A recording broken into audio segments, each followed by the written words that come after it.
I messed up the recording, so I'm going to do this again. This was a completely trash, garbage, horrible card. I'm just going to go over the entire card really quickly.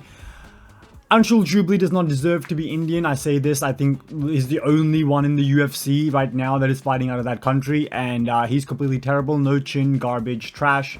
Moving along, I'm going to make this one a really quick video because for the most part it was a really trash card. Anshul Jubli got knocked out in the under 20 seconds. That is his big claim to fame. Not his claim to fame, but, you know. It's probably over for my guy. I mean, I'm sorry. 1 billion people, that's the best you got? Just kidding. I'm also from there. Moving along. Kevin Jousset, boring. Jonathan Micallef destroys him. For some reason, Kevin Jousset just has this, like, attitude of just, no matter what happens, just having a boring fight. Like, even in a loss, he just has, like, these weird, slow-ass fights. Like, in this fight, he never put the urgency on, never put the pressure on. If it's not Jousset's way, it just ain't gonna be working. Anyway, Jonathan Micallef destroys him with kicks to the body, kicks to the head, kicks to the leg, kicks everywhere all around, destroying Kevin Jousset. Kevin Jousset doesn't really get anything going until the 3rd round, where he finally gets a little bit of offense himself, but by then it's way too late. Doesn't even chase a finish really until the very end of the round either. Does rock Jonathan Micallef. No, sorry, Jonathan Micallef does rock Kevin Jousset in the 1st round, and that was just the kind of slow downhill spiral that Kevin Jousset went on in this fight. Loses, loser, get out of my face. I picked him to win, so I'm kind of annoyed that he lost. Screw Kevin Jousset. Rong versus Koby Steele. I do believe Koby Steele was the favorite coming into this fight. I did not have any money on this one, but Rong is just a fucking beast on the feet, turns out. And apparently, despite the fact that he's Asian and the fact that Asian fighters so far have displayed 0 grappling defense across the board in the UFC, so I was just under the presumption, why do Asian fighters fight in a certain way? Oh, well, it turns out they just don't have good grappling. Like, but I think he's picked up on it, and someone else later in the card also has amazing grappling defense. Rong gets stuffs all the takedowns first of all, and second of all gets in a war with Koby Steele. I mean a whoa! Bounces him around, strikes here and there, drops Koby Steele at one point. Just looks really good. Koby Steele has a far better Brazilian Jiu-Jitsu, but couldn't really get anything going here. Eventually, Koby Steele goes for the leg lock, and then, you know, Rong is like, nah, that's not gonna work here. Gets out of it. Wins this fight quite easily, in all honesty. I say quite easily. It wasn't that... I mean, he won all the rounds, basically. And it was a good fight on the feet. A war fight of the night by far. Nothing else even came close. It was a garbage card. Only really good fight on the card. And Rong clearly won every single round. Koby Steele couldn't really get the takedowns here. And that's the big problem with him. Like, if you are good enough at stuffing takedowns, like, you are going to beat these guys that are so reliant on their... you know, grappling. But Koby Steele did let his hands go, to be fair, but wasn't enough. Koby Steele takes the L. Colby Thicknesse versus Aleksandre Topuria. Aleksandre Topuria was far better than Colby Thicknesse, in my opinion. On the feet, looked far crisper. Wasn't the craziest, but looked very good, well-rounded. It was a great first fight and a good impression to show where his abilities can grow, in all honesty. Aleksandre Topuria, even on the ground and the grappling, he was much better than Colby Thicknesse. I'm just gonna call him Colby. Thicknesse just sounds retarded. Why'd I say that? Just sounds dumb. Aleksandre Topuria, far better of the two fighters. Gets the job done. Good on Aleksandre Topuria. I did pick him to win. Bruna Brassil throws her fight against Wang Cong. It made 0 sense, despite the fact that I picked Wang Cong to win this fight. For the most part, Bruna Brassil went out there and just did nothing. On the feet, just shelling up, circling out of, like, striking range when she wasn't in that much trouble. Don't get me wrong, sometimes she was in trouble, but for the most part, didn't really want to let Wang Cong get anything going. But at the same time, didn't want to get anything going herself. Didn't really throw nothing of value. How trash is Molly McTrash? Molly McTrash might be the worst fighter that we've seen in quite some time. Just kidding, she's not. She's got wins. But that just means the people that she's beaten have been completely trash cans, because Molly McTrash is literally just like a fucking paper bag of leftover fucking Savlakis, I don't know. Like, literally, that's all she is. She's just a fucking paper bag of crap, let's be honest here. Let's just throw her in the bin. If it wasn't for where she's from in the world and the fact that she is a personality, I guess, I think people enjoy her talking. I don't know why. She's quite annoying. is why she's still employed despite the fact that she's completely garbage. I can't believe she tried to set up a fight with herself and Valentina. She would have been destroyed. She's garbage. Just get her out of the sport, as well as the Tafa bros. Anyway, Bruno Silva strikes, doesn't go for any grappling. We never find out if Wang Cong has good grappling or not because Bruna Brassil decides that's just not the way she wants to fight tonight, despite the fact she has a massive advantage in that area. Whatever, throws the fight. It is what it is. You can't really help when fighters make extremely stupid decisions. The pick was Wang Cong. She got it done, but again, garbage game plan from Bruna Brassil. Tom Nolan versus Viacheslav Borshchev. I don't know what to say in this fight. I said there was going to be knees up the middle. There was a few of them across this fight. Much better striking from Tom Nolan. Borshchev looked like an older guy. Has no real star power, so I'm glad that he lost this fight. But really, I mean, there was nothing else to say. Like, Borshchev just got borscht in this fight. I mean, the guy looked good in the feet, like decent blitzes here and there. But for the most part, Tom Nolan had him. He had him. I think Tom Nolan got taken down. Was doing alright off of his back, if I'm being honest with you. Borshchev, even when he took down Tom Nolan in the third round after losing the first 2 rounds clearly on the feet, Tom Nolan was throwing elbows, was throwing big elbows actually, and then just cracking Borshchev. I thought he was winning the third round on the ground.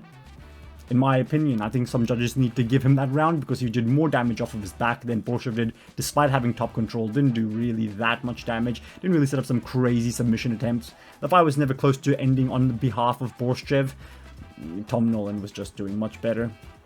The pick was Tom Nolan. I had money on the guy, so good job if you followed my betting tip. $125 on an underdog. He got the job done. Speaking of underdogs, Jenkins. I'm sorry, my guy, Jenkins. You looked good in the first round. The mustache, the pedo stash was coming through in the first round. The second round comes around, gets taken down, controlled. The third round comes around, gets taken down, controlled, and all of a sudden submitted. After a while, Santos was able to get the back of Jenkins, and Jenkins couldn't really do anything with the takedowns. Like, usually Australians have really good takedown defense, not in just the way of, like, stopping someone from taking them down, but from, like, gaining separation after a takedown attempt. Jenkins really didn't display much of that in this fight. Overall, got beat quite easily. Not easily, but the second and third round were quite dominant rounds, I would say, for Santos, and then Santos eventually got the submission on Jenkins. Sucks to be Jenkins. Hopefully he can just fight someone of lower level competition that doesn't have any grappling, because it seems like grappling is his kryptonite, and especially submissions, because Chepe also submitted him. So, like, is this like the cracks in his armor? There's no armor there. He's wearing a sweater. Are these the holes in his sweater? Probably. I had money on Jenkins, and he got the job not done whatsoever. So, Anyway, Jake Mathews looked really, really good against Francisco Prado, in my opinion. I thought Jake Mathews was looking quite the saucy little fighter he is. Great takedown defense. Stuff like 14 of his 15 takedowns. Got taken down once, but then still looked fine. Far bigger than Francisco Prado. Far better strike. Not far better. Better striking. Was able to fucking, get the fucking boop boop on his nose. And, overall won the entire fight. There's not much else to break down. He just looked much better than Francisco Prado did. Trying to get through this card really, really quickly. Jake Mathews was just better tonight. Good job, Jake Mathews. He was the pick. He got it done. Jimmy Crute versus Rodolfo Bellato. I really thought Jimmy Crute would get chinned. And in the later rounds, it looked like he was going to get chinned. Now, the fight was deemed a draw. I don't know why it was deemed a draw. I understand that it was a draw. But why was it a draw?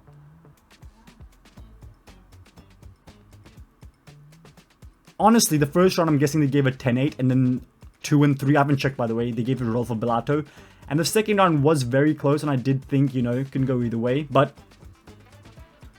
extremely surprising to me that everyone thought the first round was a 10-8. I wasn't so sure about that. Rounds 2 and 3 came around, and Bellato did fine on the feet, and I thought he actually has an argument to win the second round, so I have no problem with that.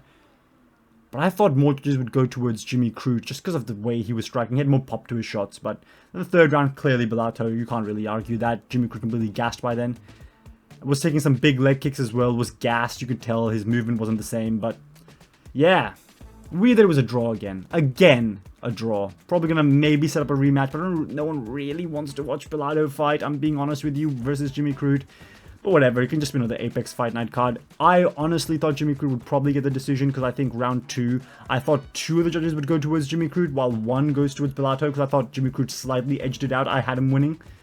But whatever, I guess. It wasn't a robbery, but I don't know, draw just feels wrong, Like, I wouldn't mind if they just give the fight to Bellato based on 2 and 3 and round 1 was just a 10-9, but whatever. I picked Bellato to win, ended up being a draw. I wasn't wrong. Ah! Finally, the people's main event. Justin Tafa versus Taliesin Teixeira. Justin Tafa came out there with the war cry of his people, of the crowd of Australia, just seeping in the energy. He knew what needed to be done. A war was about to take place. A Tafa bro was in the cage, ready to fight, ready to brawl, ready to show his skills, show that he's the best heavyweight on the world, make the run to the title. For the gold he goes, the glory. And then he gets knocked out in the first 35 seconds of the fight. I don't know what else to say. The Justin Tafa and Junior Tafa are genuinely two of the most obesely trash fighters I think I've ever seen. Like, they are the face of the heavyweight division being dead in the UFC. They are the face of the fact that the UFC heavyweight division is an embarrassment to the sport, to the point where I can no longer watch fights with my dad until all the heavyweight fights are over, because at some point a fatty will show up and my dad will ask, wasn't Mike Tyson heavyweight champion back when I was a kid? And I would just have to tell them, yes dad, we're in worse times. MMA has devolved actually. Like, you know those heavyweights that were really athletic and really good at fighting, like boxing and all that stuff? Well, guess what? We are now in a better sport where it's evolved. We can use multiple martial arts where there's more nuance to the fight. But guess what? This is the representatives. Can you imagine either of these two fats? You know what, Taliesin Teixeira had a huge reach, massive dude. I think he's fine as a heavyweight. I think people will be quite impressed, like, oh my god, this guy's massive, he looks fucking like a monster. But the Tafa bros, you look at them, you're like, these guys are fucking plumbers. And any other line of work where they could have... Honestly, let's be honest here. If they had the brain... I feel bad. I'm looking, you know, Justin Tafa's looking straight at me in my eyes, but... If these guys had more of an education, do you really think they'd be fighters? Or is this just one of those things where it's like, ah shit, we're dumb as hell anyway, like, let's just do this thing where we just punch it in the head. No real skill, we won't really train, we weren't gonna go on a diet or anything like that. Nothing crazy like a diet, a salad? Never. We'll never get in shape, we'll just be fat, we'll just come out there and fight. And since we're Australian, they will have to use us in the Australian cards. This was the feature fight of the pay-per-view, a pay-per-view that I paid money for. I'm disgusted at myself that I paid money for this shit. I can't believe I paid money for this garbage pay-per-view. That was an absolute embarrassment. Like, just the most filthy crap pay-per-view you've ever seen in your entire life. And this is what I had to pay money for. Justin Tafa is trash. I have nothing more to say other than you know what? I've been rambling. I've been yapping for a while. At some point, just lose the weight. Go on a diet. Go for a run. Make light heavyweight. Make middleweight. You're just a fat middleweight. Let's be honest here. Make middleweight and make something of your career like Jared Cannonier did. Don't be this version of yourself, my guy. You have no muscle mass on you. You can say, oh, well, we're strong as hell, actually. But I don't care. I can't see nothing. All I see is fat. You put a shirt on you, unless it's a really baggy shirt, guess what? You have a fat old gut. You'll be one of those weird, those skin-tight shirts on in public, with your fat just seeping out and just know they're just sweating right now. Terrible. I'm glad Taliesin Teixeira knocked him out. And also the bitchiness of the Tafa bros. Like, in the last pay-per-view, in the Perth pay-per-view, Junior Tafa gets submitted, cries like a little girl. I don't care, they can beat me up. He's cried like a little girl. And guess what happened? The ref stopped the fight. He's like, oh my god, this guy's really gonna start crying in the middle of the octagon? Okay, let's call this off. Gets angry and slaps his opponent in the face because he just can't control himself. What a dislikable human being that is. And Justin Tafa shells up like a little girl after getting knocked down. And guess what he does? Was that? And actually, it wasn't that bad. But he's like, oh, was I really knocked out? Like, was I really knocked out there? Oi. And it's like, dude, yes. Like, you were shelled up completely without any hope of getting back on your feet. Weren't attempting to do anything. None of that. What do you want us to do? Anyway, I've rambled on a bit too much anyway, but I had money on him just because he looked like a fighter. And there you go. Weili Zhang and Tatiana Suarez. I'll make this one quick again. Tatiana Suarez was the female Khabib until today. Well, it turns out Weili Zhang is the female Khabib. She's the female Adesanya. She is the female Damian Maia. Her every part of mixed martial arts, she's incredible at. Outside the first round where Tatiana Suarez was completely fresh and she just used all of her energy to take down Weili Zhang, she could do nothing against Goat Lee. You know, Goat Weili. Weili just What an amazing performance from her. Every single round after that, stuffs the takedown, reverses and gets her own takedown on the feet. Tatiana Suarez looks like a plank of wood, does nothing of damage, and Billie Jean just pieces the shit out of her. Like, this is what we're talking about. Give her Valentina next. She can become 2 division champion because she has cleaned out the strawweight division. She is so deserving of a second belt. Make it in China. Make it a pay-per-view in China. It doesn't matter. Put in a lot of good fights. They don't have to be Chinese, please. Don't make this mistake of only taking Chinese fighters there. Please. Have a killer co-main event. An amazing co-main event. How about just a big name? You know, just have a big name. What about the Chinaman? Adesanya. Co-main event. Adesanya versus Chao Barao. Just do that. Just make that fight happen. Not just that fight. How about Tatsuro Taira? Get him on the card. Song Yudong. Get him on the card. And make them have high-ranking opponents that have a bit of a name value to them. Take all of that to China. Who else is there? Who's another Chinese fighter? Not a Chinese, but of that part of the world. Some Australians, I'm sure. Carlos Ulberg. Peter Yan. Just do it. Why not? What are we waiting for? Why do we have to wait for these fighters to like lose? And then we're like, oh, well, we really want to get into China. Like, who cares? I think it's fine. It's a champ double, whatever. Anyway, Willie Zhang gets it done. Easily makes Tatiana Suarez looks easy, and like, she's probably the greatest strawweight women's fighter of all time. I don't say that lightly, but I think the body of work that she's put together, the performances, she's her. Her is Weili. Amazing. And I had money on Tatiana Suarez, and I can't stop praising Willie Zhang. Anyway, Dricus du Plessis versus Sean Strickland. Sean the pedo stash Strickland versus Dricus de Chad Plessis. Won almost every single round. I had round 3 for Strickland because I think he just barely edged him. But round 1, I thought DDP landed the cleaner shots. Though, like, the more shots have landed through the guard at least. To the head of Strickland, to the body of Strickland, to the legs of Strickland. Strickland was only going for the head and not really landing that clean. DDP got through the guard, landed a nice question mark kick a couple of times. Looked amazing. Second round comes around. The first half of the second round, Strickland, guess what he does? Takes over. Well, takes over. Like, he's completely outstriking DDP. DDP's not landing anything clean. Strickland's completely got the fight, the round under control. But then Chad DDP with the cardio of a fucking gazelle. Or a cheetah, I don't know what to say. Like, he just wasn't stopping. Picks up in the second half, and Strickland lands like 0 significant strikes in like a 2-minute span. Where DDP is just body, head, leg, head. And he's gassed. Mouth open, breathing heavy. Just going out there like Merab Dvalishvili, despite all of that. The will of this guy's insane. Round 4 comes around, breaks Strickland's nose. Goes after him, trying to fix his own nose. There's blood seeping all over his face. Goes after him, bam, bam, bam, bam, bam, bam, bam. Strickland is just like backing off. And it's like I said, someone in the comment section before put in a comment, it's like, oh my god, you really think Strickland's just going to be pressing forward, counter-striking against a guy like du Plessis with the blitz? You only do that if you have a slug brain. Shut your face. That's exactly what happened. The fight started with Strickland going on the front foot.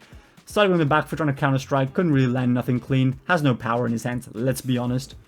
And then eventually DDP just planted his feet and said, no more of you walking forward, mate. And then he pushed the pressure on Strickland. Strickland could do nothing but it. Was on the back foot the whole time, running away, almost finishing the 4th round. Not almost, but like he was clearly rocked, like to the point he had to take 2 steps back, try to fix his nose, and all that good stuff. Running away, 5th round, same thing as the 4th. You can't, the 4th round wasn't close at all. The rounds 3 and 1 were close, but you can't really, like, round 4 and 5, just one-sided beatdowns from Dricus du Plessis, and nearly finishes Strickland, and then after the fight, Strickland raises DDP's hand, conceding defeat, and DDP calls out Alex Pereira. I think there's some business in middleweight that needs to be taken care of. I think Khamzat Chimaev needs to be taken care of. But what a guy, what a man. Our champion. I picked DDP $500. What'd I tell ya? What I tell ya. Anyway, the profits for this event was $246.25. The overall profit since UFC France of last year is $2,506.69. That's within a 5... Was that in September? 5-month span. 5-month span, $2.5 grand. Hopefully we can get to $3 grand by the March pay-per-view, UFC 313. But we'll see how that goes. that was the entire card. Let me know what you guys think of the entire card, by the way. It was a complete trash card in my opinion, but maybe you think otherwise. Like, share, subscribe, comment, hit the notification bell, all of the good stuff. 233 subscribers. Let's get to 250. Let's just do it, okay? It's been a while. Just do it. Subscribe. See you next time.